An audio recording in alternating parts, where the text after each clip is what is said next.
Assalamualaikum warahmatullahi wabarakatuh. Sebelumnya perkenalkan, nama saya Nur Asmi Nasrullah dari kelas PAI 6A.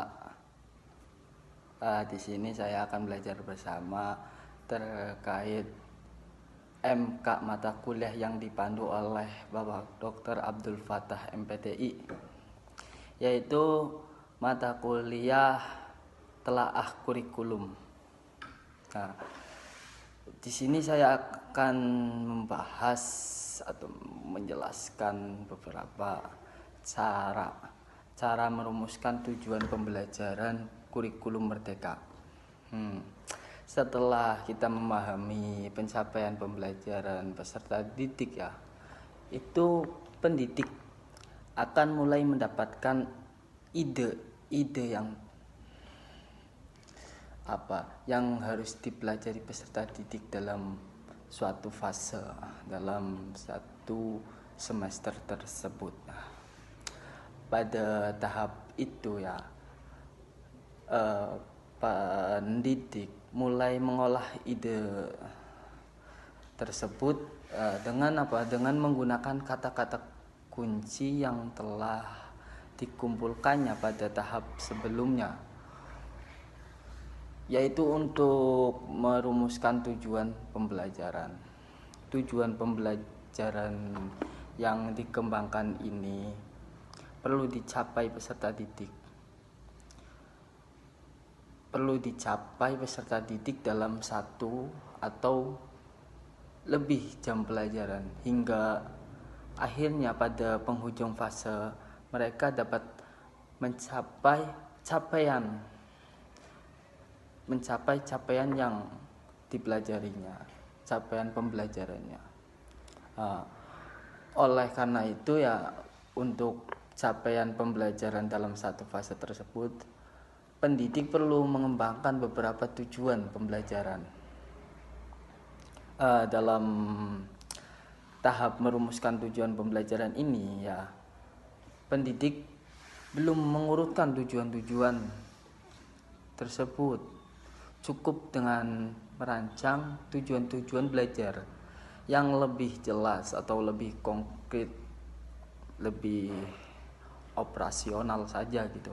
Urutan-urutan yang ditujukan atau tujuan pembelajaran itu akan disusun pada tahap yang selanjutnya gitu. Dengan demikian, pendidik dapat melakukan proses pengembangan rencana pembelajaran atau modul ajar yang akan dilangkah demi langkah gitu. Dalam penulisan tujuan pembelajaran itu sebaiknya memuat dua komponen, yaitu komponen yang pertama yaitu komponen kompetensi. Komponen ini sangat utama komponen kompetensi itu adalah kemampuan atau keterampilan yang perlu ditunjukkan oleh peserta didik Jadi kemampuan itu perlu didemonstrasikan atau ditunjukkan peserta didik. Pertanyaan pada panduan yang dapat pertanyaan yang digunakan pendidik itu antara lain, secara konkret itu kemampuan apa yang perlu peserta didik tunjukkan gitu.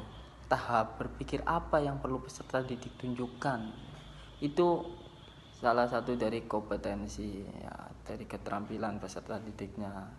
Yang kedua yaitu komponen utama, salah satunya yaitu yang kedua, lingkup materi.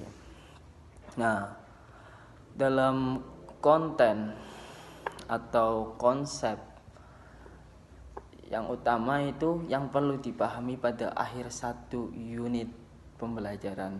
Pertanyaan panduan yang dapat digunakan itu yaitu yang digunakan oleh pendidik antara lain itu hal apa saja yang perlu mereka pelajari dari suatu konsep besar yang dinyatakan dalam capaian pembelajaran itu yang digunakan peserta didik. Terus apakah lingkungan sekitar dan kehidupan peserta didik dapat digunakan sebagai konteks untuk mempelajari konten dalam capaian pembelajaran itu ya.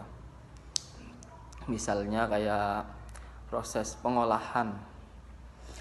pengolahan hasil panen yang digunakan sebagai konteks untuk belajar tentang